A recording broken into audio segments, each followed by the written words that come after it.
시대를 초월하는 성경 말씀, 시초성말, 하나님을 아는 지식. 구원의 여정. 그리스도인의 믿음의 삶의 여정을 이해하는 것은 당연한 듯 보이지만 아주 중요합니다. 그리스도인은 육신적으로는 이 세상에서 태어나 이 세상 사람으로 살다가 하나님의 때에 하나님의 은혜로 부르심을 받아 하나님의 자녀가 되었습니다. 그래서 신분이 바뀌었습니다. 세상에서 하나님께로 소속이 바뀐 것입니다. 그러나 분명 소속도 신분도 바뀌었는데 여전히 하나님의 자녀다운 삶을 살지 못하고 세상에 속한 자의 삶, 죄인의 삶을 반복하며 순간순간 그리스도인으로서의 정체성마저 흔들기도 합니다. 그럴 때 우리는 우리의 방향을 점검해야 합니다. 우리는 아직 완성된 자로 서 있는 것이 아니라 진행 중인 존재임을 잊어서는 안 됩니다. 비록 지금도 앞으로도 매우 부족하겠지만 우리의 방향이 온전하다면 그 믿음의 여정, 구원의 여정을 계속 정진해서 갈 수 있는 것입니다. 우리 앞서 믿음의 길을 경주했던 믿음의 선진들 역시 동일한 고민과 갈등 속에서 그 나름대로 신앙의 여정, 구원의 여정을 찾을 수 있었습니다. 그 신앙의 여정은 예정으로 시작하여 중생, 회심, 믿음, 칭의, 양자됨을 포함하는 소명, 견인을 포함하는 성화 그리고 영화입니다. 그러나 이 여정은 시간적 순서라기보다는 논리적인 순서입니다. 이 구원의 여정은 그리스도인의 신앙 여정에 이해를 주고 방향을 점검하는 데 도움을 주겠지만 그렇다고 그 단계별 변화가 눈에 띄게 다르게 드러나지는 않을 수 있습니다. 이 구원의 여정을 원소리의 관점으로 본다면 부르심 이전이 예정이라면 부르심이 소명이고 자녀의 신분 죄인의 삶에서 본향을 향하는 나그네의 삶이 성화이고 안식이 영화인 것입니다. 예정. 그리스도인들에게 예정은 하나님의 주권에 기인하는 것이지 숙명적인 개념이 아님을 알아야 합니다. 언뜻 보기에는 같아 보이지만 전혀 다른 관점입니다. 숙명이 날 때부터 정해진 운명으로 인생의 모든 것이 정해져 있으니 우리의 어떤 수고와 노력으로도 어떤 것도 바꿀 수 없다는 뜻이라면 예정은 구원론과 관계가 깊습니다. 기독교에서는 삶의 전반적인 영역에서는 예정이라는 단어보다는 하나님의 주권적인 섭리라는 말이 더 맞습니다. 그리고 그 하나님의 주권적인 섭리는 선하시고 완전하신 하나님이 하나님의 백성을 온전히 인도하심을 전제로 합니다. 그러므로 하나님은 이미 창세전에 하나님의 백성을 예정하셨고 하나님의 시간에 바로 그 하나님의 백성을 부르신 것입니다. 하나님은 세상 창조 전에 그리스도 안에서 우리를 택하시고 사랑해 주셔서 하나님 앞에서 거룩하고 흠이 없는 사람이 되게 하셨습니다. 하나님은 하나님이 기뻐하시는 뜻을 따라 예수 그리스도를 통하여 우리를 하나님의 자녀로 삼으시기로 예정하시는 것입니다. 그러므로 우리는 몸으로는 이 세상에서 태어났지만 믿음으로는 우리의 출신이 이 세상이 아닌 하나님의 시민권자임을 알 수 있는 것입니다. 그러나 우리의 시민권은 하늘에 있습니다. 그곳으로부터 우리는 구주로 오실 주 예수 그리스도를 기다리고 있습니다. 또한 숙명이 다분히 미래적인 개념이라면 예정과 하나님의 주권적인 섭리하심은 과거적인 개념으로 보는 것이 맞습니다. 다시 말해서 숙명은 현재에서 미래를 보며 이미 다 정해진 것이니 나의 최선의 의미가 없다는 것입니다. 그러나 하나님의 주권적 섭리는 현재의 시점에서 과거를 돌아보며 모든 것이 하나님의 주권적 행하심이었음을 고백하는 것이고 미래를 보면서는 그 인도하시는 하나님을 믿으며 최선을 다해 하나님이 주신 삶을 정진해 나가는 것입니다. 그리고 다시 미래의 한 시점에서 현재 돌이켜볼 땐 나의 의와 공로가 아닌 모두가 하나님의 주권적인 섭리였음을 하나님의 은혜였음을 고백하는 것입니다. 소명. 소명에 대한 부분을 다른 말로 하게 되면 부르심이라고 할 수 있습니다. 성령님은 하나님의 실제적인 은혜의 전달자여 그 은혜를 효과적으로 적용하시는 분이시기 때문에 부르심을 받았다는 것은 바로 성령님이 임하셨다는 말과도 같은 것입니다. 또한 이 소명의 논리적인 순서는 부르심, 중생, 회심, 믿음, 칭의 그리고 양자됨이라고 할 수 있지만 사실은 소명, 즉 부르심이 이루어지는 순간 이 모든 현상이 동시에 일어난다고 볼 수 있습니다. 다시 말하면 하나님의 은혜로 성령님의 임하심으로 은혜가 임하게 되면 우리는 중생했다, 거듭났다고 할 수 있으며 이 현상을 회심했다, 돌아섰다, 회개했다고 할 수 있는 것입니다. 회개는 비록 아직 삶의 전 영역에서는 죄인의 모습이지만 그럼에도 이전의 삶으로부터 방향을 하나님께로 돌아선 것을 말합니다. 또한 부르심받아 거듭나고 돌아선 자들은 그 안에 믿음이 생기게 되고 칭이 다시 말하면 아직도 죄인이지만 의인으로 불려지게 되는 것입니다. 그러나 사람은 그리스도 예수 안에서 얻는 구원으로 말미암아 하나님의 은혜로 값없이 의롭다는 선고를 받습니다. 그리고 양자됨, 다시 말하면 생물학적 자녀가 아닌 법적 자녀로서 하나님의 자녀가 되는 것입니다. 여러분은 또다시 두려움에 빠뜨리는 종살이의 영을 받은 것이 아니라 자녀로 삼으시는 영을 받았습니다. 그래서 우리는 그 영으로 하나님을 아빠, 아버지라고 부릅니다. 이 모든 여정이 시간의 차이 없이 동시에 논리적 순서로 진행이 되는 것입니다. 하나님의 백성들은 소명을 받음으로 하나님의 자녀가 됩니다. 하나님과 하나님의 백성의 연합은 바로 하나님이신 예수 그리스도의 보혈로 맺어진 관계입니다. 우리는 이 아들 안에서 하나님의 풍성한 은혜를 따라 그의 피로 구속 곧 죄 용서를 받게 되었습니다. 그러나 하나님께서 빛 가운데 계신 것과 같이 우리가 빛 가운데 살아가면 우리는 서로 사귐을 가지게 되고 하나님의 아들 예수의 피가 우리를 모든 죄에서 깨끗하게 해주십니다. 그래야 마침내 신분의 변화가 생긴 것입니다. 이 신분의 변화의 주체는 하나님이시고 하나님의 열심이기에 절대로 다시 끊어질 수가 없습니다. 누가 우리를 그리스도의 사랑에서 끊을 수 있겠습니까? 환난입니까? 곤고입니까? 박해입니까? 굶주림입니까? 헐벗음입니까? 위협입니까? 또는 칼입니까? 성경에 기록된 바 우리는 종일 주님을 위하여 죽임을 당합니다.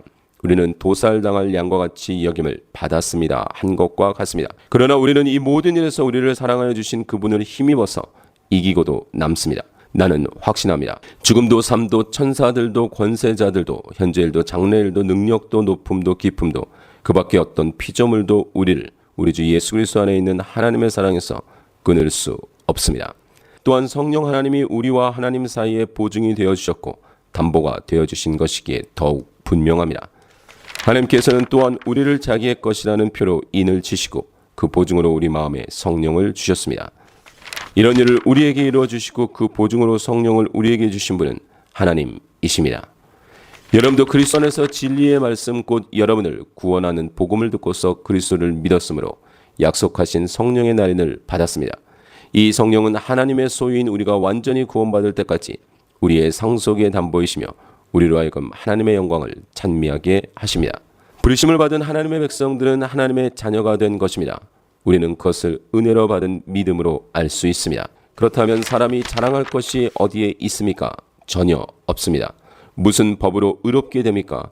행위의 법으로 됩니까? 아닙니다. 믿음의 법으로 됩니까? 사람이 율법의 행위와는 상관없이 믿음으로 의롭다고 인정을 받는다고 우리는 생각합니다. 그런데 우리의 갈등은 자녀이지만 자녀다운 삶을 살고 있지 못하다는 것입니다. 그래서 이어지는 긴 여정이 바로 성화이며 견인입니다. 이제 본격적인 신앙의 여정인 성화의 여정을 살펴보기 위해 우리는 반드시 알아야 할 것이 있습니다. 그것은 하나님의 일하심에는 사건과 변화 이전에 선포가 먼저 되어진다는 것입니다. 하나님은 야곱이 태어나기 전에 이미 야곱을 택하셨고 모세를 보내어 이스라엘 백성을 출애굽시키시기 전에 먼저 출애굽을 선포하셨습니다. 그와 같이 하나님은 이미 창세 전에 예수 그리스도 안에서 택하신 하나님의 백성이지만 세상에서 마치 세상에 속한 사람인 듯 살아가는 자들에게 하나님의 자녀라는 이름을 먼저 주시고 그때부터 이 세상에서 살아가는 시간 동안 진정한 하나님의 자녀를 만들어 가시는 것입니다. 성화. 일반적으로 성화는 하나님의 자녀로 부름을 받은 주의 백성이 예수 그리스도의 십자가의 공로로 의인이라 칭함을 받은 칭의에서 예수 그리스도의 재림으로 이루어질 완전한 상태인 영화까지의 과정을 말합니다. 칭의가 한순간의 사건이라면 성화는 칭의 이후부터 영화까지의 긴 여정인 것입니다. 그래서 우리가 구원을 받았다고 말할 때 칭의와 성화 그리고 영화까지를 모두 포함하는 것입니다. 먼저 하나님의 자녀들의 성화를 거룩의 의미로 접근해 보겠습니다. 하나님은 이스라엘 백성에게 거룩하라고 선포하셨습니다. 나는 주 너희의 하나님이다. 그러므로 너희는 몸을 구별하여 바쳐서 거룩한 사람이 되어야 한다. 내가 거룩하니 너희도 거룩하게 되어야 한다. 땅에 기어다니는 어떤 길짐승 때문에 너희가 자신을 부정하게 하여서는 안 된다. 나는 너희 하나님이 데려고 너희를 이집트 땅에서 데리고 나온 주다.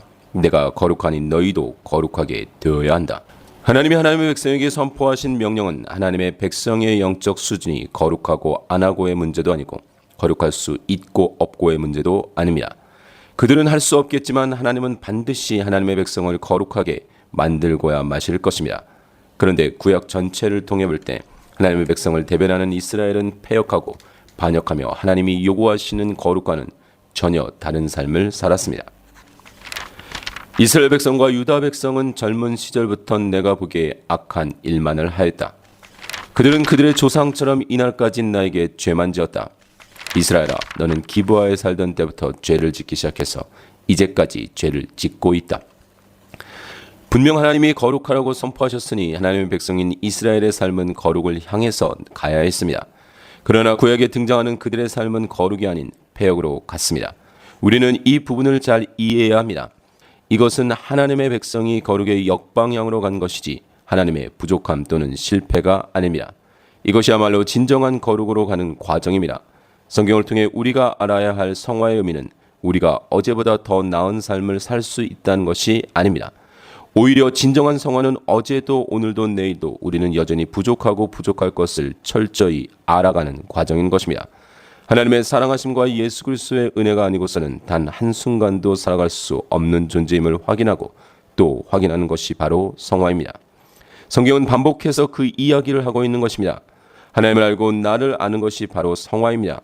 성화는 우리의 노력과 열심으로 더 나아지는 모습으로 성숙해져 가는 것이 아니라 우리 안에 변함없이 존재하는 죄의 실체를 더 절실히 깨닫고 더욱 하나님의 은혜를 구하며 성령의 능력에 의지하는 것이고 예수 그리스도에게 숨는 것입니다. 성화의 과정을 통해 우리의 자랑이 커지는 것이 아니라 우리는 더욱 부인되고 작아지고 하나님의 사랑과 예수 그리스도의 은혜 그리고 성령의 능력이 더욱 커져가는 것입니다. 그래서 바울은 자신을 더욱 드러내는 자리, 강해지는 자리가 아닌 자신이 더욱 낮아지는 자리로 약함이 드러나는 자리로 갔던 것입니다. 자신이 약해지고 낮아질수록 하나님이 더욱 커지는 것을 발견했던 것입니다. 그러나 주님께서는 내게 이렇게 말씀하셨습니다. 내 은혜가 내게 족하다.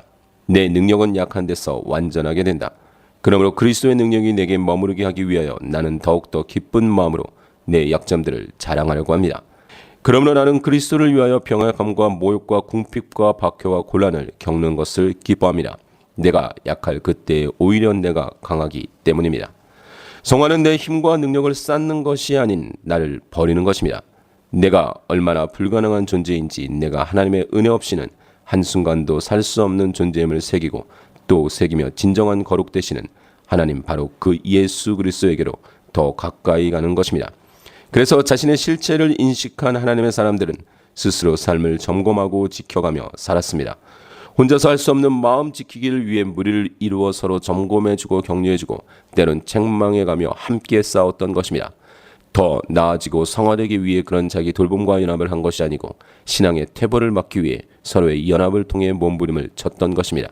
이것이 바로 성화인 것입니다. 견인은 성화와 함께 진행되는 것이지만 과정이라기보다는 궁극적인 구원에 이르기까지 주어지는 보증입니다. 하나님이 하나님의 자녀로 부르신 하나님의 백성을 그 부르심의 시작부터 마침내 하나님의 나라에서 하나님과 영원한 삶을 사는 그때까지 하나님이 주권적인 섭리로 인도하심을 말하는 것입니다.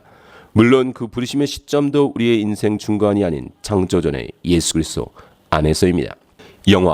영화는 예수 그리스도의 재림으로 이루어집니다. 또는 말 그대로 죄 많은 이 세상을 떠나 하나님께로 갈 때 이루어지는 것입니다. 부르심받은 이후 성화의 과정을 거치며 반복되었던 죄의 모양들은 이제 영원히 함께하지 않는 것입니다. 자녀의 신분만 남고 죄인의 삶이 사라지는 것입니다. 더 이상 이 세상에서 겪었던 희노애락이 없어지고 하나님의 나라에서 하나님과 함께 영원히 거하는 것입니다. 나는 새 하늘과 새 땅을 보았습니다. 이전의 하늘과 이전의 땅이 사라지고 바다도 없어졌습니다. 나는 또 거룩한 도성 새 예루살렘이 남편을 위하여 단장한 신부와 같이 차리고 하나님께로부터 하늘에서 내려오는 것을 보았습니다. 그때 나는 보좌에서 큰 음성이 울려 나오는 것을 들었습니다. 보아라, 하나님의 집이 사람들 가운데 있다. 하나님이 그들과 함께 계실 것이요 그들은 하나님의 백성이 될 것이다. 하나님이 친히 그들과 함께 계시고 그들의 눈에서 모든 눈물을 닦아주실 것이니 다시는 죽음이 없고 슬픔도 울부짖음도 고통도 없을 것이다. 이전 것들이 다 사라져 버렸기 때문이다. 나는 그 안에서 성전을 볼 수 없었습니다. 그것은 전능하신 주 하나님과 어린 양이 그 도성의 성전이시기 때문입니다. 그 도성에는 해나 달이 빛을 비출 필요가 없습니다. 그것은 하나님의 영광이 그 도성을 밝혀주며 어린 양이 그 도성의 등불이시기 때문입니다. 민족들이 그 빛 가운데로 다닐 것이요 땅의 왕들이 그들의 영광을 그 도성으로 들여올 것입니다. 그 도성에는 밤이 없으므로 온종일 대문을 닫지 않을 것입니다. 그리고 사람들은 민족의 영광과 명예를 그 도성으로 들여올 것입니다. 속된 것은 무엇이나 그 도성에 들어가지 못하고 가증한 일과 거짓을 행하는 자도 절대로 거기에 들어가지 못합니다. 다만 어린 양의 생명책에 기록되어 있는 사람들만이 들어갈 수 있습니다. 다시 저주를 받을 일이라고는 아무것도 그 도성에 없을 것입니다. 하나님과 어린 양의 보좌가 도성 안에 있고 그의 종들이 그를 예배하며 하나님의 얼굴을 뵐 것입니다. 그들의 이마에는 그의 이름이 적혀 있고 다시는 밤이 없고 등불이나 햇빛이 필요 없습니다. 그것은 주 하나님께서 그들을 비추시기 때문입니다. 그들은 영원무궁하도록 다스릴 것입니다.